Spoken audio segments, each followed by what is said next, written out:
Looks like it. All right, so hello all. Thank you so much for joining us tonight. Sorry we're running a few minutes late. We're absolutely thrilled to be hosting Paul Chan tonight as part of our programming at the Hunter College MFA Studio Art Program, and for the first online iteration of our usual MFA student organization lecture series. Under normal circumstances, we offer 9 free public lectures per semester, as well as our twice yearly open studios and affordable art auction. You can always see upcoming events on the department website, mfa205hudson.org, which is posted in the Zoom chat, or for those of you on YouTube in the video description. Also posted is a link to a GoFundMe independently organized by current MFA students to support the many working artists in the program who have lost all or most of their income due to COVID-19. We would be deeply grateful for any donations of any size, or if you could share the fundraiser to help us spread the word. Do you mind if I play this out loud, or would it bother you? Probably didn't. Yeah, sure. Everyone should be automatically muted, but for the best experience, we're going to ask that everybody double check and mute themselves. Also, you're welcome to be on video, but if, or for people with slower internet connection, it works better if we all turn our video off once we're done. Okay, sorry. We'll also have a 10 to 15 minute Q&A at the end. So please write your questions in the chat during the lecture, and then we'll read from there. Lastly, thank you to Hunter MFA alum Ricardo Contreras for setting up and hosting the YouTube stream so that we can open this up to a wider audience. So shout out to him.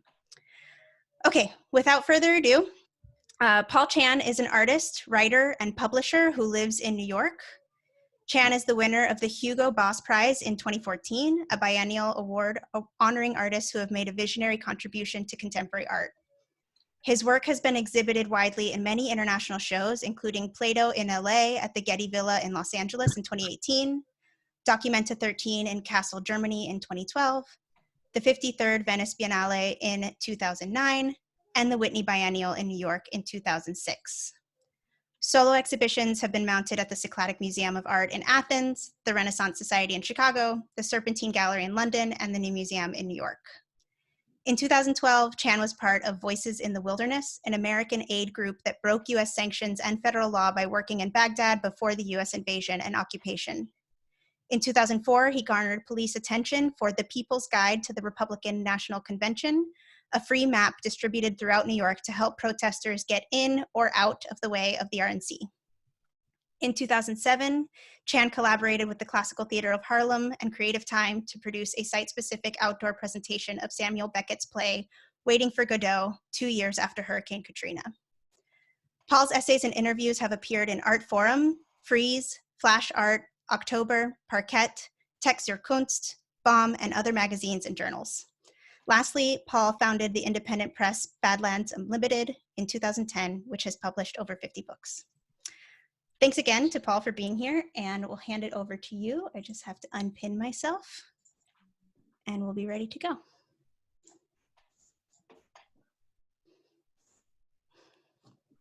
All right, you're on. I am? Yep. Thanks. I want to thank Christina for inviting me and the rest of the Hunter MFA students. How do I start? I'm going to start by saying that I was really, I was happy to get the invitation a couple weeks ago. When did you send the invitation to me? Yeah, probably like 2-3 weeks ago. And, you know, that was right at the time. Anyways, it seems like a lifetime ago when you sent me that invitation, but I was very happy about it because it gave me an excuse to think about what's been happening. You know, I think it's not hard, it's not easy for anyone going through what we're going through right now. But I can't imagine what it's like being a young artist in New York going through this right now. Who is that?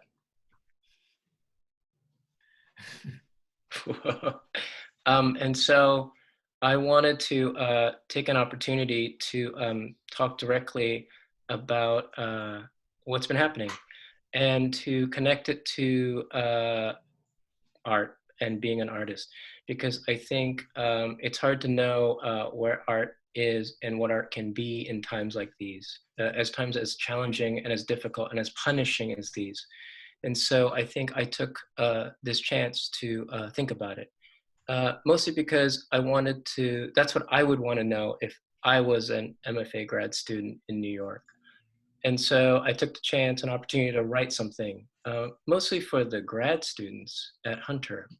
And so what I'm going to present to you tonight is a piece of text that I wrote for this occasion. And what I'm going to do is I'm going to play a series of stills from my work to accompany it, sort of like harmony to the melody of the text. I've done this before. I rarely do artist lectures where I just talk about my work. Typically, it's an introduction of an essay or some type of thinking that I've been through, and this is no different. But I think, of course, everything is different right now. And so I wanted a chance to use that difference as an opportunity to make something new. And so that's what I'm going to present to you. It'll be around, I think, 15, 17 minutes. And then I'm going to talk about it throughout. And then we'll do a Q&A, and hopefully it'll be not a waste of time and interesting, even on Zoom. So should we start? So I think what I'll do now is start sharing the screen.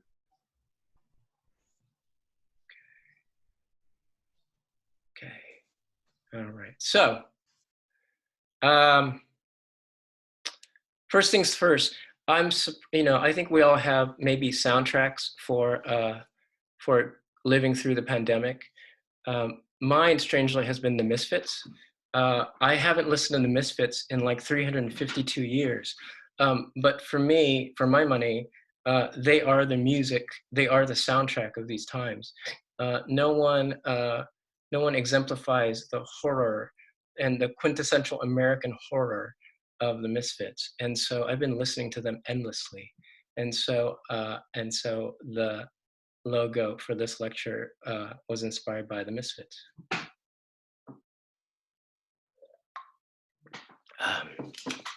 This text is called Lecture for Hunter MFA Students.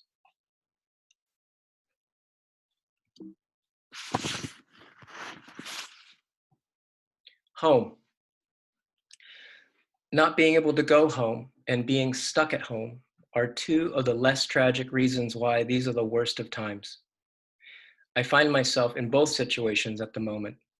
I'm stuck here outside Boston and can't get home safely back to New York.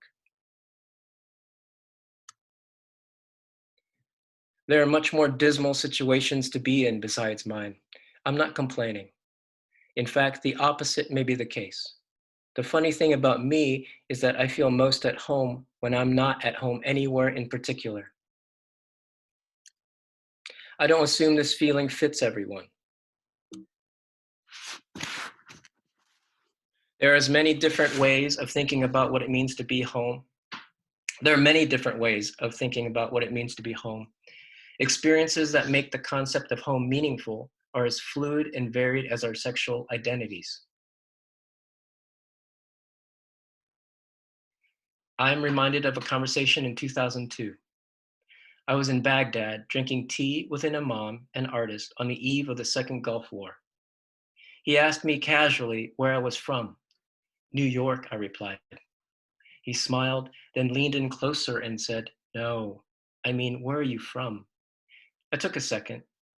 "Hong Kong," I asserted. "I was born in Hong Kong." "No," he said, smiling as he shook his head. "I mean, where are you from?"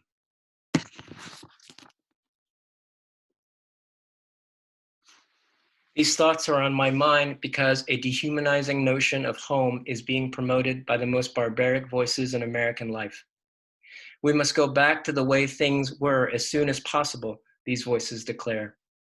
The economy must reopen again immediately. Businesses must business again. Workers must work again. Get sick if you have to. Drink bleach to cope. The meaning of home here speaks to the demand that we must return to how they were most at home with us, as the help, so to speak, for the house they think they rightfully own. Is it worth returning to the way things were? Is there a direction home that doesn't point backwards? Does the concept and experience of art play a role in any of this? These are the questions I want to consider with you tonight.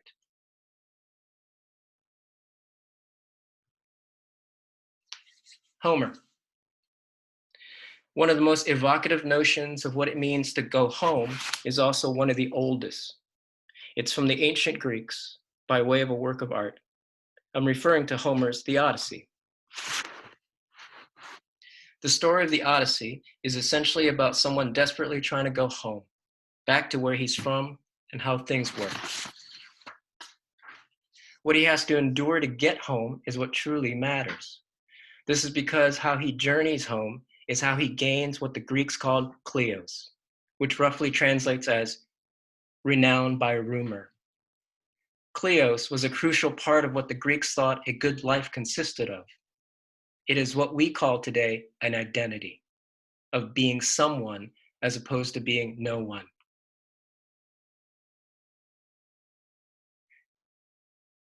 For the Greeks, gaining an identity is synonymous with getting in and out of trouble.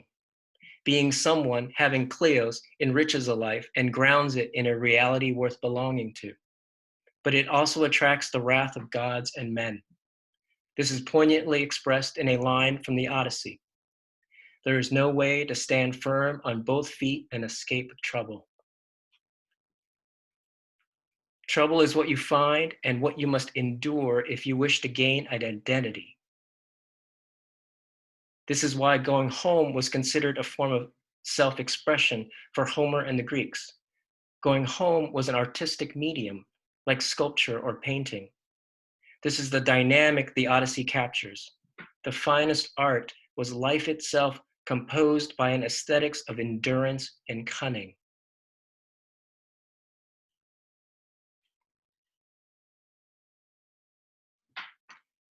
Rumors. I heard a rumor once about how a mother and child survived Hurricane Katrina in 2005. They were stranded on a rooftop as the floodwater rose. The child knew he was in danger, but wasn't old enough to make sense of what was endangering him and why. He became withdrawn, paralyzed with dread.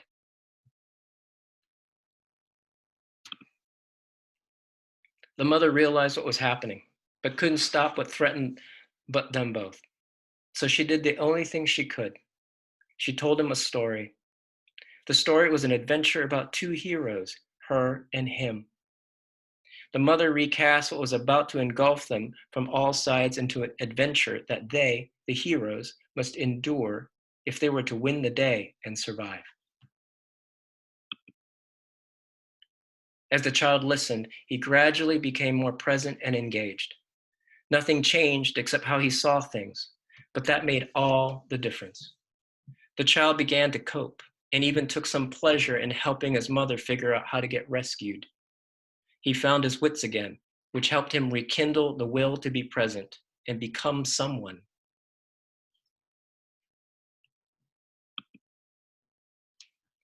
How we think about what we're doing changes how we do it and ends up reshaping us in the mix. This dynamic, where entities mutually change each other through engagement, is referred to as a species of thinking known philosophically as dialectics. I learned about dialectics through art. It was the experience of making work that taught me how the work that I make remakes me as much as I make it. I feel I'm never quite the same after making work that ended up mattering most.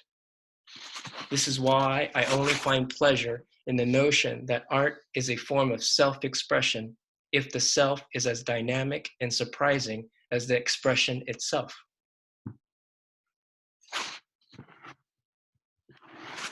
The practice of working artists at whatever station in life is at best uncertain and precarious. There is no recipe for making good work, but generally artists learn to recast their lot to suit what they need to express what it means to be someone. Making art is also where artists learn that aesthetics offers more nourishment than mere taste making if the practice of making work is treated like an adventure.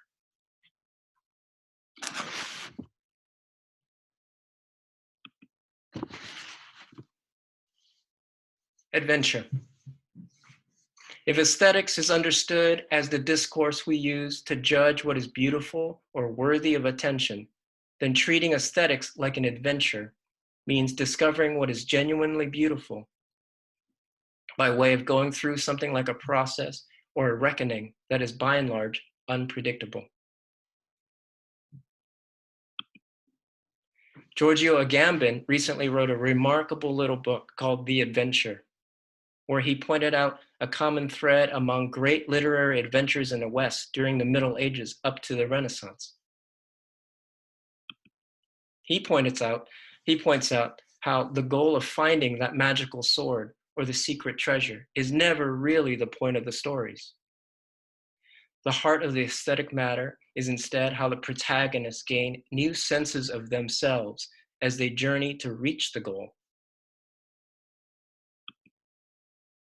The goal, the thing, is simply used to reawaken the wonder, courage, and resilience it takes to be fully present in the face of all that is hostile and indifferent.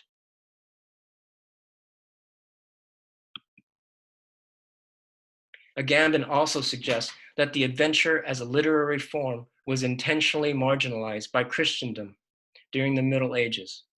Stories that promoted the excitement and pleasure of people thinking and judging for themselves to make sense of what is challenging and unpredictable did not vibe with an expanding religious empire that depended on obedience for its growth and prosperity.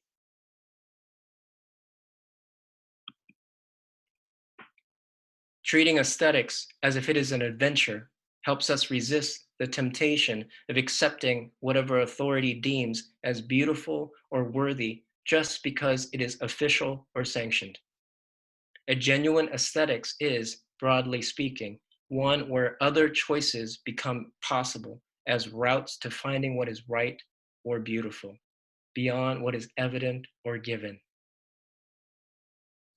The art of living today depend on whether one is willing to live as if it was an adventure.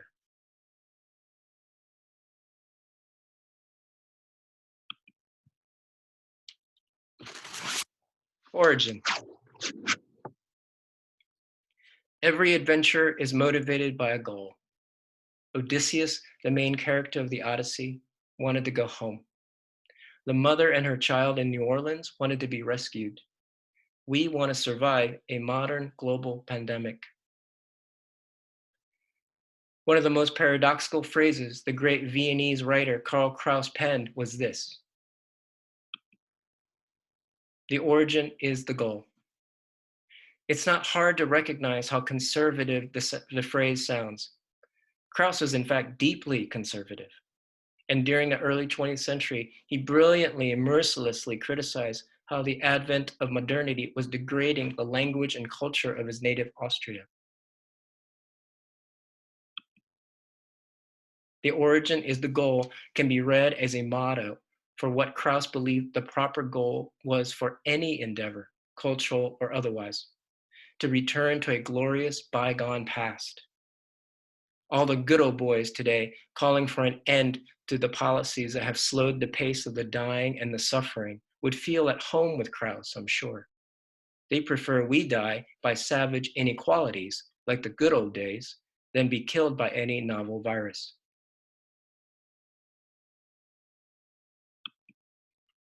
But Kraus was more than merely conservative. He was also an exemplary artist. He composed poetry and prose that can be read in varying, even opposing ways, without the words ever losing their precision, intensity, or wit. The origin is the goal is no different. Notice how it's possible to read the word origin as more than what is at root or source. Origin can also refer to something beginning. In other words, something that is new. Understood this way, the entire phrase is radically transformed without a single word changing. The goal is now not to go back to a past, The goal is to find or discover what is new. Better yet, to find what is worth beginning anew.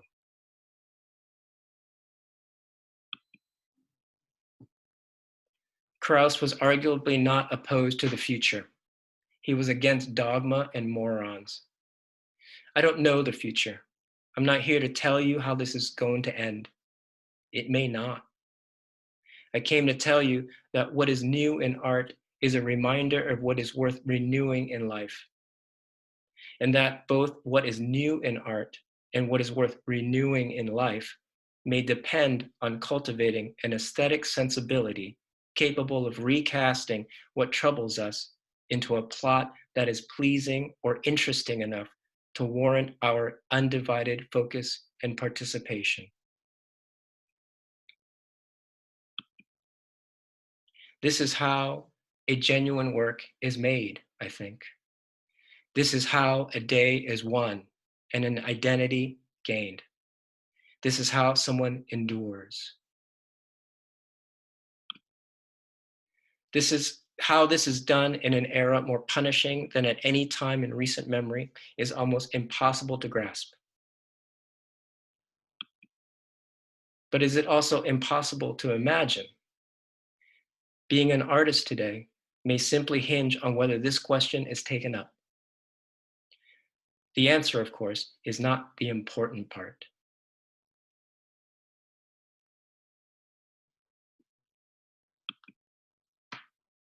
Thank you. Stay safe and sane. Destroy all monsters. Thank you.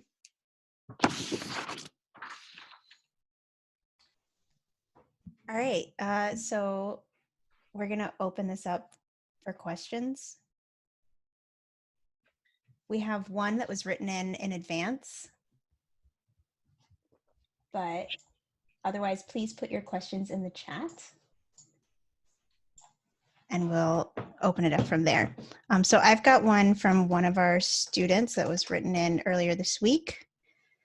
Could you ask Paul Chan to talk about the project volumes, the installation at Documented 13, and how he sees the difference between his work as an artist and his work as an activist? I would also love to hear his thoughts on why is it important for him to make that distinction? Maybe I'll take the last one first. I think the distinction is important for me because I see it. I come from a very particular, I have a very particular experience about politics and political work. Before anyone knew me as an artist, I was a labor organizer. I did labor organizing in the mid-90s in Chicago. I was part of the first part-time teachers union at Columbia College in Chicago, PFACT. And I think I cut my teeth in labor organizing. You know, back in the mid-90s, the AFL-CIO and the labor movement in America was on the ascent. And so that was the era in which graduate students began organizing. And there was real energy around organizing for young people like me at the time. And so I cut my teeth doing organizing work then. And I realized then, leading into other kinds of political work, how important it was to make distinctions about what you're doing. Because in political organizing, the point is to win a campaign. There is a set directive and goal in mind when you do it, so that there are metrics for understanding what you did wrong, what you did right. And I think that's very important for me. That was my experience with organizing. But my experience in art is radically different. Like what I just described in my talk, and I think what I like to think is the work that I do, it's hard to make distinctions when I do what I do. And I'm not even aware what those clear-cut distinctions are between form and content, theme and questions. The whole point for me of making work is to make it so that I don't even know what the answers are. And so to me, there's a fundamental opposition in work. I also personally think that the greatest political work tends to be advertising. It is advertising. And I would prefer not to make advertising. I like to make work that is so irreconcilable that I don't even know what's going on. That's what gives me most pleasure. As far as volumes is concerned, volumes was volumes. For people, I didn't show a slide for volumes. Volumes was a series of book paintings I did, and I started taking apart hardcover books and to paint on them, and I did that at the beginning of my illustrious and failed career as a publisher, starting Badlands Unlimited. Uh, the story about that is, see, you know, what's interesting now is I realize doing Zoom lectures, I realize I can't read the room in a way. And so I don't know if I'm going on or not. And so all I see is a screen, and now I see the word iPhone. And so I'm not sure if I should go on with this story or not. I'm going to. When I started Badlands Unlimited, we started doing, we started making videos. And at the New York Art Book Fair, at the first New York Art Book Fair where Badlands Unlimited participated in, we showed a bunch of ebooks on iPads and Kindles. And two rather drunk people came up to the table and started accusing Badlands of destroying books. This was 2010 at the time, and ebooks were new. And people were afraid that because people were reading ebooks, they wouldn't read real books. And so there's real fear that no real books would exist after ebooks because everyone would just be reading on their screens. That turned out not to be the case at all. But at the time, people were afraid. And these two really drunk people started accusing us of destroying books by publishing ebooks. I wasn't there. I heard about it from the people who were manning the staff at the table. And I started thinking about whether or not I was actually destroying books by publishing ebooks. And it turned out, thinking back, I had never actually destroyed a book intentionally. I've left it in the rain, I've given them away. I've never actually gone to burn a book or destroy one intentionally. So after I heard that story, I thought, well, what would it feel like to destroy a book? I started taking apart a hardcover book, and it felt okay. And so the more I took it apart, the more I realized I could do something with a hardcover of the book I was destroying. And that was the beginning of the Volumes project. All right, thanks. We've got another question. Doesn't advocating that we should think differently about the world and our situation within it, e.g. as a, quote, an adventure, etc., during times of crisis, cause us to downplay the material differences between us that intensify the damage COVID wreaks upon the most vulnerable and marginalized among us? I think that's fair criticism. I'm thinking specifically for this talk about art and aesthetics and what art and aesthetics can give us more than anything else. And I think I'm speaking specifically to the art students or even the artists who are here, who are trying to think whether or not there is something within the arts that they can draw from to survive these times. Because I think one of the things that you realize, that perhaps we all realize, is that in times of great need, when times of great troubles like this, no one really, everyone thinks that culture and art is a luxury that we can't afford. And that may be true. People are dying and suffering. People who are marginalized perhaps are suffering more. That's self-evident, I think, and undisputable. On the other hand, what I'd like to think, and what I'm making a case for, is that for those of us who find ourselves in the arts, for those of us who are looking to be an artist, what is it about the arts and aesthetics that we can draw from to help us cope in a way that's different than others? That's what I'm speaking to.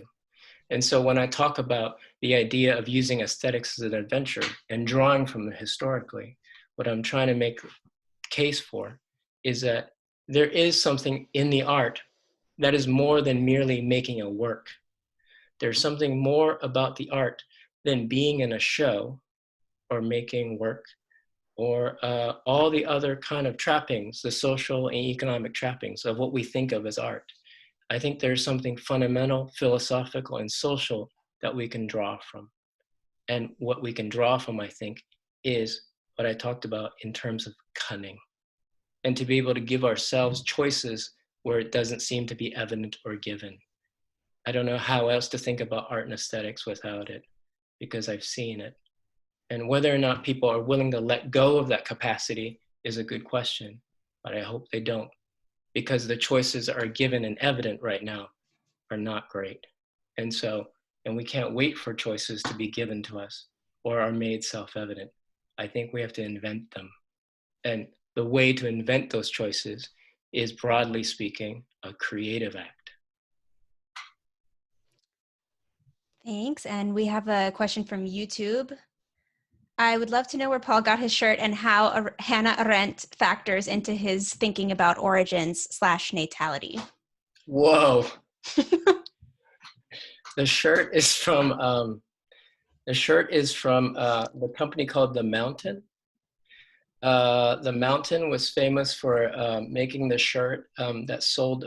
They sold 1 billion shirts. The three wolf moon shirt, and so they're from The Mountain. Also, I love owls. Also, for the last 4 or 5 years, I've had to learn how to sew because of the work I've made, the breathers, and so I use T-shirts as a way of getting in practice for sewing. So this was not a V-neck. I don't even know if it's a V-neck. It's just destroyed really from my terrible sewing. The second question is about Hannah Arendt and origins. Is that right? Yes, how Hannah Arendt factors into your thinking about origins and natality. She may not. I didn't have her in mind about when I was thinking about origins. I just drew mostly from a Krauss and a rereading of his. But I respect and appreciate Arendt's work, especially her public intellectual work. But it didn't factor much into what I was talking about tonight. It doesn't mean it can't. It just means that it didn't for me. All right, next from Emily. I'd love to hear about the role of absurdism in art for you. Was so fired up to read about the Godot project recently. Oh, thanks for the question. Absurdism in art, I'm all for it. It's funny, I learned about art through the absurdist playwrights. It was in high school. I think nothing I know that I cherish, I invented. Everything I know that I cherish, I found, or someone gave to me. And someone gave me Beckett. It was my high school English teacher. He actually didn't give me Beckett. He gave me Gertrude Stein. He basically said to me, "You're so weird, Paul. You should read Gertrude Stein." And I said, "Okay, sure, I'll read Gertrude Stein." And it was through Stein that I somehow got to the absurdist playwrights. So I got to Beckett. And then, what's interesting is once you read someone, the circle starts to expand, because that person was influenced by someone, or they were fellow travelers artistically with someone.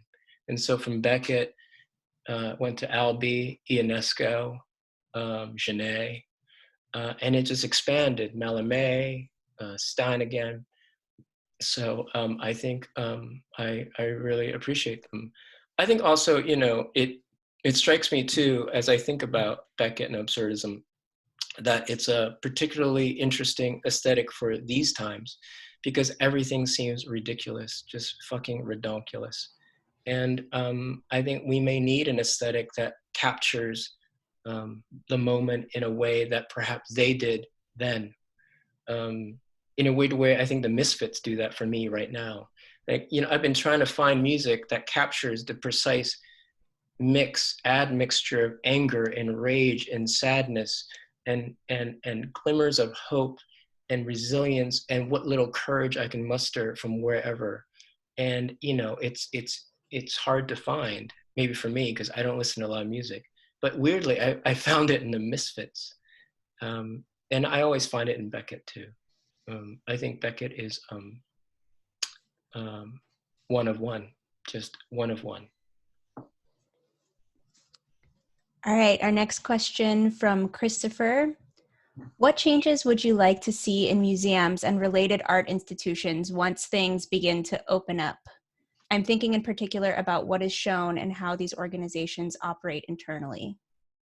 Oh, I think those are worthwhile pursuits to change. My first thought is that they should be free. My first thought is that it shouldn't cost $20 to get in anywhere. I think this is an imperative, because I don't know who has money. I don't know anyone who has money. And I don't know who's going to have money to pay $20 to go to a museum. And that would be a shame, because museums are one of those places where we can learn and appreciate and understand the most cunning kinds of works ever made. And I think not learning that helps us not be cunning ourselves. Great. Next question. Sorry, I lost my place. It's okay. Okay. From Ting, a student in the program, as someone who perhaps doesn't have a clear origin or home, coupled with your work specifically within American labor rights and politics, what is your relationship to the idea of being a true or good American, in quotes?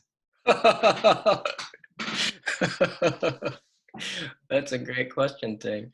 What is my relationship to being a true or good American? I have none. None. I have no relationship to being a good American. I'm sure people have tried to tell me that I should be, but no. I don't have. I have I have a police record in 4 states. I am not a good American, but I'm an American, and I am trying to give myself more reasons why I ought to be an American, I suppose. Maybe we should hear about those arrest records later. But from Stuart, do you think art can aid activist organizing work by reimagining or expanding the limits of what is possible? Yes, you can. To the degree that it works with the other elements within within a campaign to get somewhere. So, for instance, I mean, one example for me would be the RNC map that we made in 2004.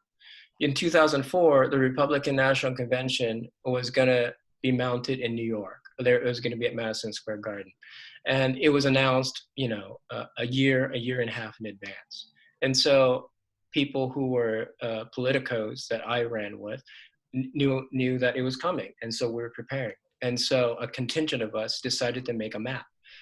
It would look like a paper map. At the time, smartphones weren't powerful enough to have Google Maps, and you couldn't really get the internet on your phone at the time, back in the Stone Ages, back in the 1800s. In any case, so the idea was we would make a map that looked like an MTA subway map, but we would list every event that the RNC, the Republican National Convention, would be hosting in the city, including those at strip clubs and at the Marriott and at the Four Seasons. We would also list where they were staying, what hotels they were staying. And so we would just make the whole convention as transparent as possible so that people could get in or out of the way of those places, because those places would be hotspots. And so the idea was to make this map, and this map had to be the most functional map possible. And so we spent 9 months designing and researching. We had people infiltrate the RNC to understand where they were staying, to get the info. We worked 24 hours for weeks to figure it out, and got it printed and got it done a week and a half before the RNC landed in New York, and distributed them out for free to anyone who wanted them. We printed 30,000 of them for all the protesters who descended in New York. That was a really interesting experience in working with artists, working with politicos, and working with organizers to figure out what's the best form that can achieve the end we were looking for. And there was. I couldn't do exactly what I wanted to artistically on the map because there were other elements at play that was frankly more important. And so your capacity to collaborate and to understand where the ends and means meet, I think is very important. I think in art, and I said this to an artist friend of mine once, sometimes in art, the best work tends to be made when you don't understand what you're talking about or what it is that you're doing. Art is one of those strange endeavors where you can do it all wrong and still have it be right. It's philosophically interesting and strange and historically strange. And it's very important because that's how you have other kinds of thoughts. But those other kind of thoughts may not work in the way that you think they work within within a boiler, within a situation where other elements are in play, like hardcore political organizing. That's my experience. All right, we have 3 more questions, and I think maybe we'll cap it at that unless you want to keep going at that point. I'm happy to talk. I got. Okay, well, we'll get through those 3 and see how we feel. Although, can I just say how strange it is that you're talking, but that there's a still of you? And so it seems like it's a ventriloquist of some kind.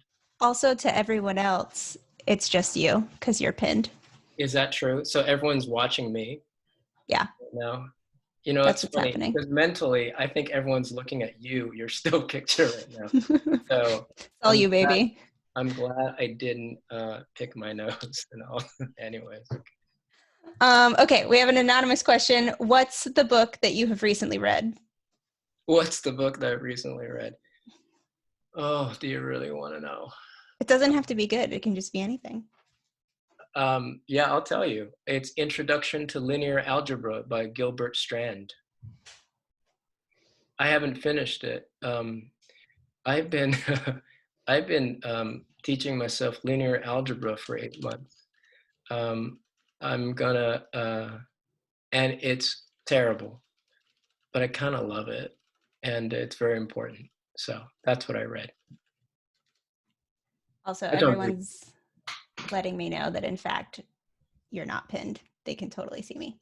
Okay. Okay, good. Next question, also anonymous. Do you have advice for an artist who is stuck and scared to start making the work she really wants to make because of her own limitations? Personal advice time. Wow, I see. That's a great question. I think I don't know if this question is arising because of these times, or if the question was there before these times. So I think if the question has arisen because of the times in which we're living in, then I think it's okay not to make any work right now. I think the barometric pressure on us is so great right now. We're living in arguably the toughest, meanest, most hostile time that I've ever encountered since on my time on Earth. It's not like I'm that old, but I'm old, and this is tough and mean. And so, what notions of progress right now may go out the door. I think everything's going to just take a little longer. Everything's just going to has to be a little slower, and we're just going to have to pace ourselves a little more, because there's no progress may amount to being able to stand firm enough so that others can get their bearings from you. I like, that quote from the Odyssey. I really like. I like the idea that having an identity means being able to stand firm on both feet. I like that. I like that a lot.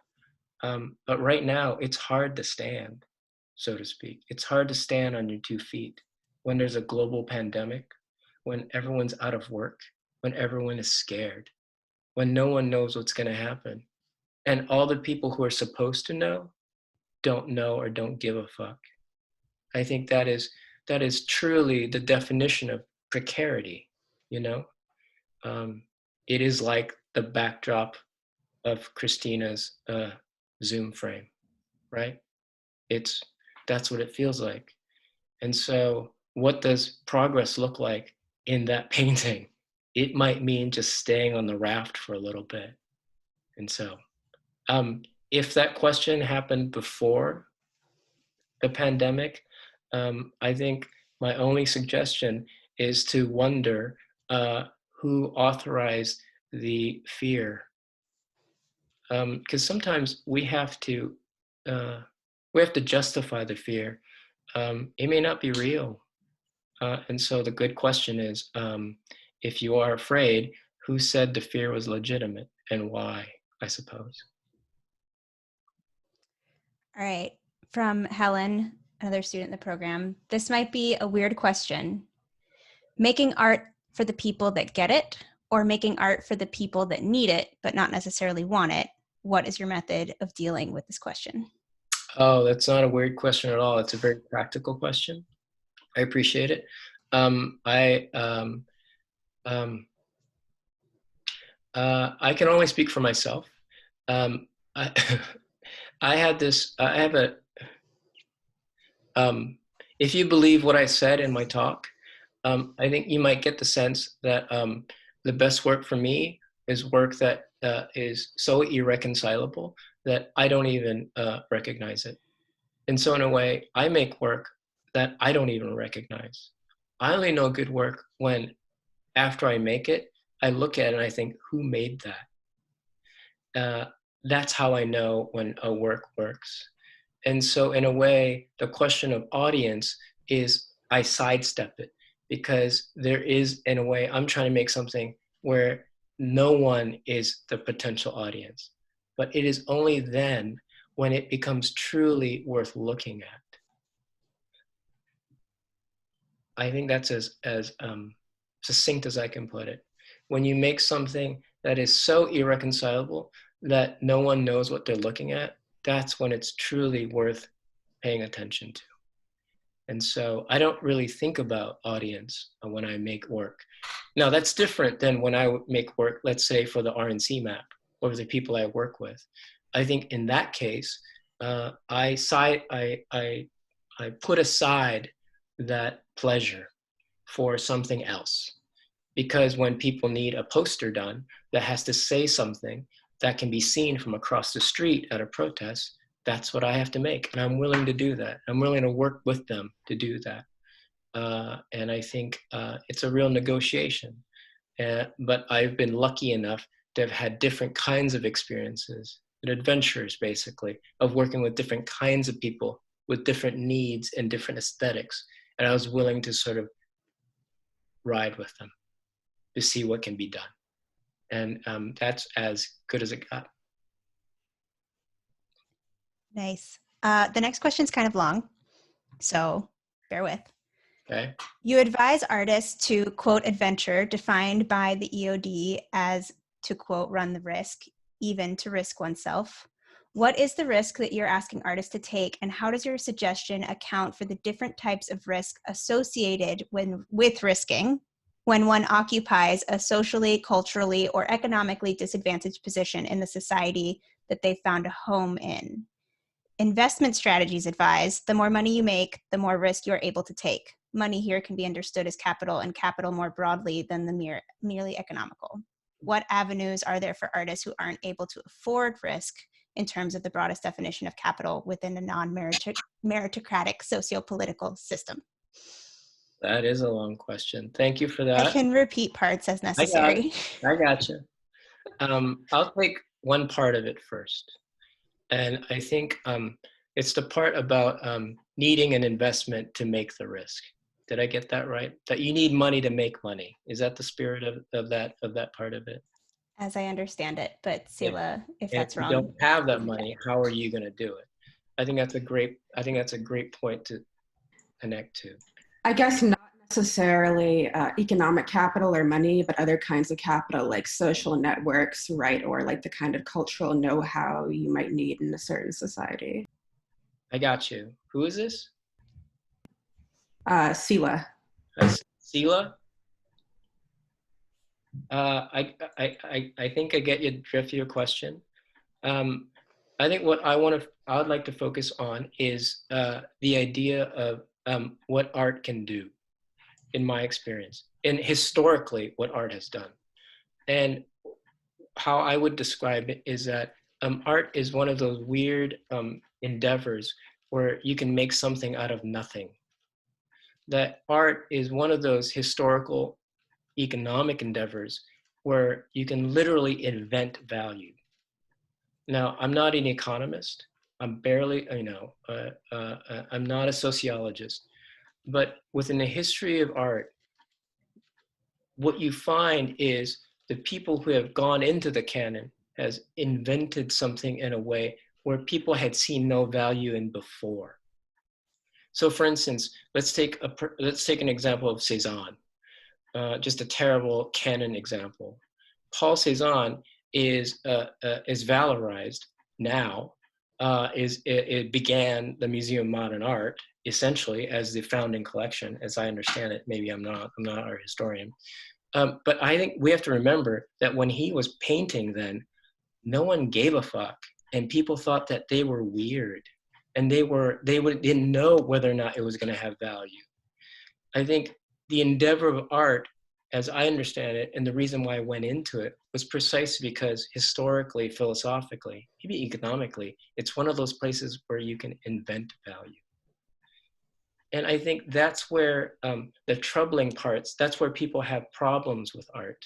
Because in other endeavors, let's say like, I don't know, investment banking, or even plumbing or lawyering, there are set conventions of how value is created, of how value is valued and maintained by doing things right, by following the rules or maybe bending them. But there are conventions where you can recognize and maintain value. Art, if it is art, if it truly is groundbreaking and innovative, and I believe they still can, does strangely the opposite. It has to find value where there was none before. And so I think whether or not you have enough equity to begin with in art, I think is a great question politically and sociologically. But experientially, as a person, anyone potentially has the capacity to create value where none existed before. It's a crapshoot. There's no guarantee, but the possibility is there. And that's why it becomes important to hold on to the notion of art and aesthetics now. Because right now, no one knows where value is. And all the existing forms of value are collapsing. And no other historical and philosophical endeavor has done what art has, which is to invent value when none was evident or given. I mean, you can just look at the history of art books, and we may think of them as people who are valorized, people who are famous, people whose work costs a shitload of money. Warhol, Richter, Duchamp. You can go on and on. But I think we have to remember that when they were making the works, they weren't valorized the way that they are now. It was only after when they were valorized. And so there's plenty of room, I think, to think about how art as an endeavor has the capacity to give yourself a choice where none are evident or given, and to create value where none are evident or given. I mean, what else is great art if not something that you make that you recognize out of nowhere as something important or interesting, something surprising, something provocative, something that you hadn't seen before. I don't know if that answers it. I tried. Well, we have a sort of related question that was sent privately, so maybe you can just expand a little bit. Can you ask Paul to talk about the relation of art and the art market? As an artist represented by a blue chip gallery, how does this play into his work, if it's hard, or how he deals with it? I'm represented by Green Naftali Gallery. I've been represented by them since 2003. I've had a very good relationship with the Green Naftali. I make a living as an artist who sells work, and so it's been good. They've actually been very patient with me because I stopped making work for 6 years. In 2008, 2009, I just quit cold turkey and I stopped making work. And for many reasons, but I did it. And they were very patient with me. And so it was a good relationship. I think artists and galleries are forms of relationships, and some work and some don't. And the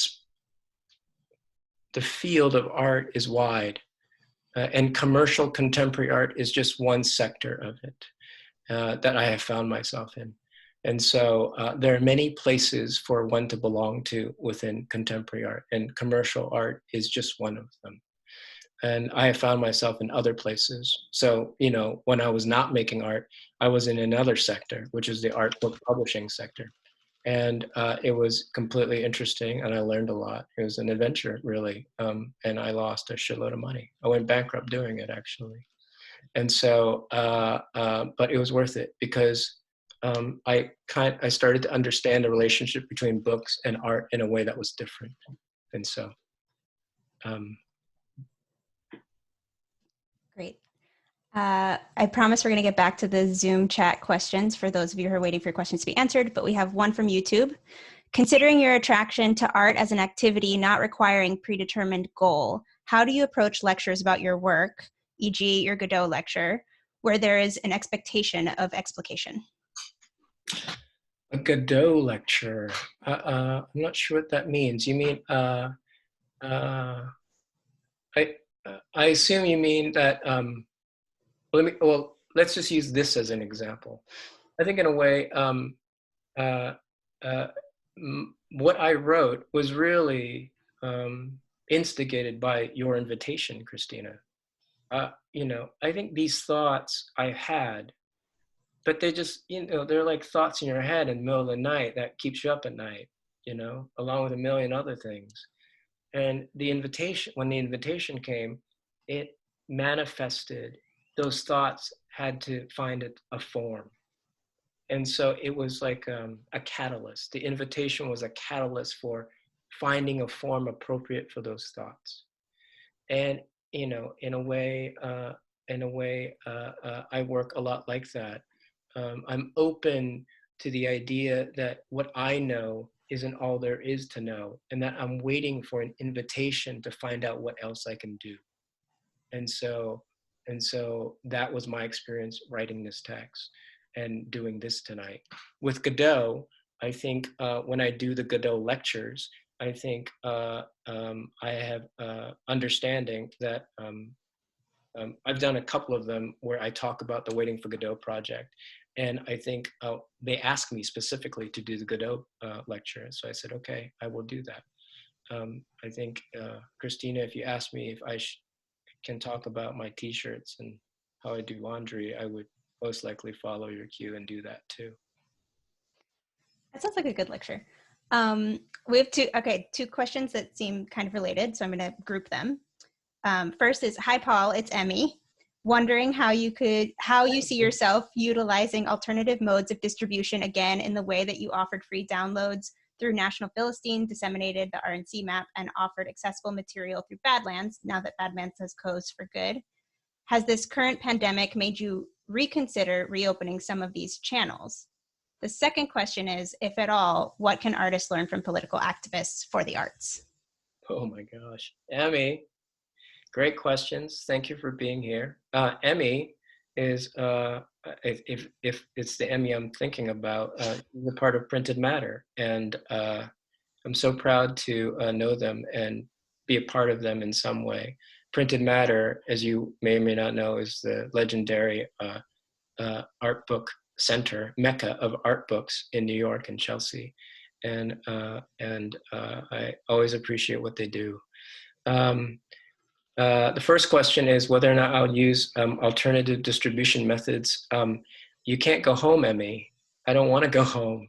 I've done it. I had a great time, but I think I want to go somewhere else. One of the things actually I'll bring up on this, is this being recorded? Yes. Okay, fuck it.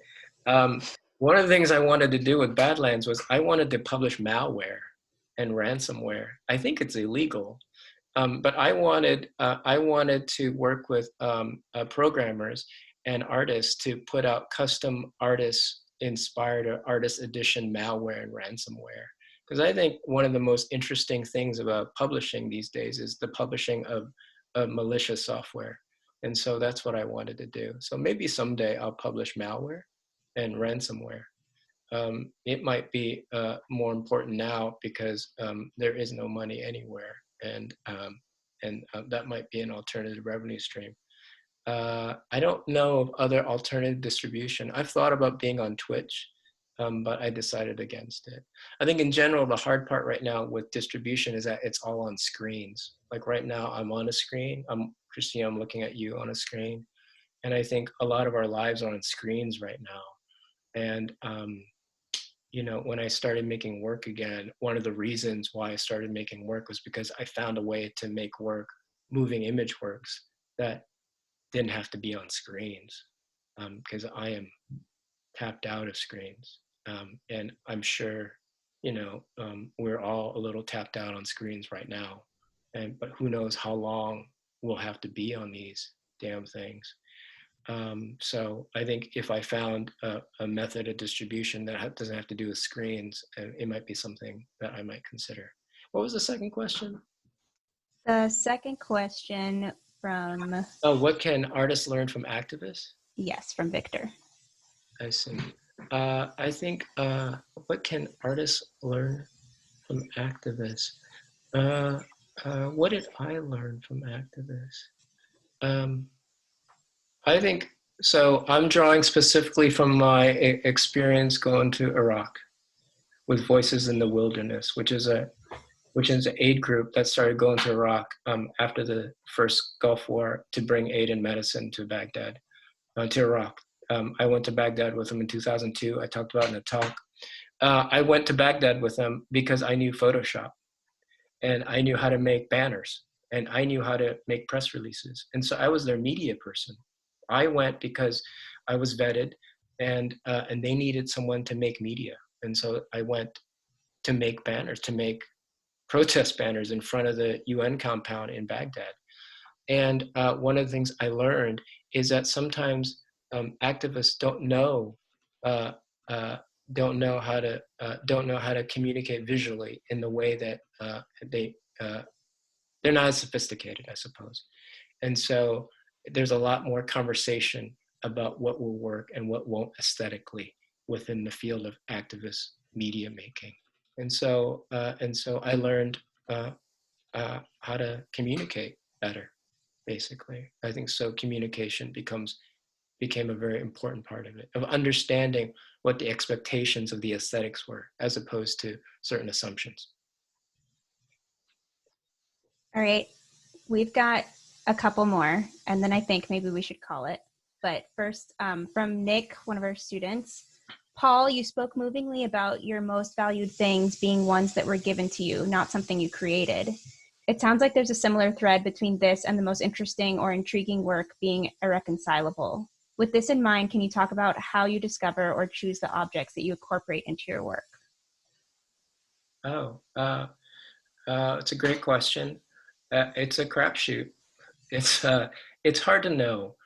I think one way is to simply be attentive. I'm always open to things around me that allows me to change, and I have a taste for it. I don't hate myself. I think I'm perfectly okay, but I'm always on the lookout for things that strikes me as curious or odd or strange, that doesn't fit into my worldview or my aesthetic as easily as I want them to. I just have a taste for it. And I think this has helped me in my work and everything else. I've made a virtue of it, I suppose. It doesn't have to be a virtue. It could be a real vice, but I think I've tried to make it a virtue. And so I'm always on the lookout for things that don't make sense to me. And, friends always make fun of me for reading or listening to things that make no sense, and actually saying things that make no sense. But I like it. I like the nonsense because it's just sense from another timeline that we're waiting for. All right. This is not so much a question, so much as somebody who's curious to what you might say about this. There you have an observation. The next great publication will involve TV, radio code, and witchcraft. TV, what, and witchcraft? Radio, code, and witchcraft. Radio, code, and I agree. I mean, what's there to say? I agree. Witchcraft has come up more than I care to admit and mention. Witchcraft has come into my life much more than I care to admit or mention, or even I'm completely surprised actually at it, how much I think about it. I'll leave it there. Yeah, it wasn't really a question, so that's perfect. The last question, which I always think is a good one for all artists and is a great way to end. Would you ask Paul what role failure has in his work or how he understands failure? Oh, I see. Failure is how do you describe it in a way that would be interesting? Failure is what you, failure is,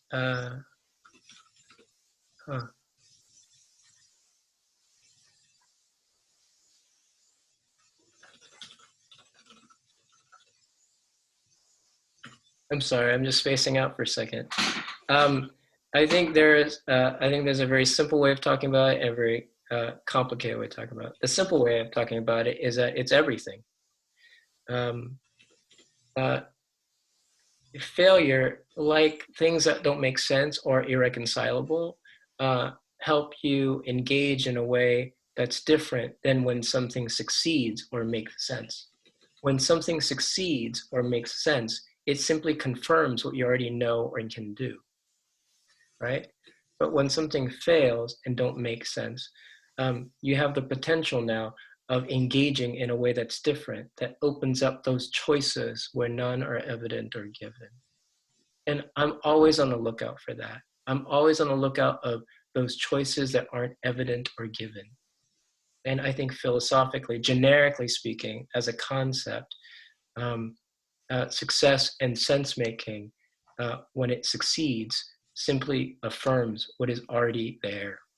And that's great. We need that. We don't want to be frustrated all of our lives. It's terrible. If you want a coffee, you want a coffee.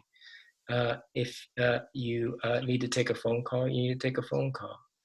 On the other hand, when you lose your phone and you realize that maybe you didn't need that phone as much as you think you did, maybe something else happens. And I think so. To me, failure is that potential, I suppose. But again, the more complex thing is whether or not you need to think about it as a failure in the first place. Like when I make work, I suppose I think about it in terms of success or failure, but I think about it more as what I recognize and what I don't. So there are times when I make work that I recognize that I make it, right? Oh, I made this. But sometimes I make work and I don't recognize at all who made the thing that I made, even though I was here for months or weeks making the thing. I look back and I think, who made this? When I don't recognize it, that's when I know something is right. Like all the works that I show, most of the works I showed in the slides, like when I saw Godot for the first time, the performance, I didn't recognize it. I was there for months. And when I saw it, I didn't recognize it. I didn't know who made this thing. I can say the same thing about the floor projections. I can say the same thing about the breathers I made. I look at it, I think, who the fuck made this? Why would someone make this? But I know I was there, so it's weird. It makes me sound like I'm schizophrenic, and I'm not, I don't think. But I think that's the feeling. And so it's less to me about success and failure, and it's more for me about recognizing and not recognizing. But I think at the end of the day, those are just concepts. Those are signposts for us to understand something. And signposts are only useful when they point us in a direction that we feel good about, or when it's useful. And sometimes they don't. Sometimes those signposts we inherit. And sometimes those signposts are given to us or foisted onto us. And those signposts are negotiable. Those are signposts that we have to take. Well, I think you've been super generous with answering questions and with your time and with making us a sick Misfits poster. Is there any last things you want to say before we sort of close out? Yeah, thank you, Christina. Thank you, huntermfa. Thanks for this time. I really enjoyed it. I want to say actually something very practical, that if there are freelancers listening to this and still are in New York and still are unaware that they can apply for New York State unemployment, that they should. That unemployment in New York State covers freelancers and gig workers and independent contractors, and that the Federal CARES Act earmarked money for you, and it's a political imperative that you claim it. It's a long, arduous, and Byzantine process, but it's yours. And I think their great need is great. And I think all artists I'm aware of, I don't know any artists, are pretty much freelancers and gig workers. And so you must give it a shot and apply for it so that you have some money. That's it. That's all I want to say. That's great and perfect advice. I'm also going to put in the chat for the last time for anybody who arrived late. The program is completely open. This programming is completely open to the public through Hunter College. We're the MFA program at Hunter as a public institution. All of our lectures are free. However, we do have an independently organized GoFundMe right now that's being set up as an MFA emergency relief fund for students who have lost all or most of their income. We have 108 students in the program. We're all working artists, many who support families and who are freelancers or sort of unprotected workers. So as a program, we're raising money for them and anybody who needs aid. And I'm putting that link in the chat now. If you want to throw us $5 because this was a great lecture. Thanks, Paul. That would be great. And also, we don't know how to end the meeting for everybody with just leaving me and our amazing AV tech, Carlos and Paul, to talk to him about some logistics about how he gets paid. So we're just going to wait for everyone to leave, which is awkward, but thanks all.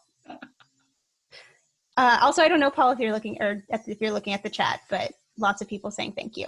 Oh, thanks for coming, everyone. Very nice. It was a lot of fun. And yeah, it was a lot of fun. Was it fun? I'm not sure. Was it fun? I had fun.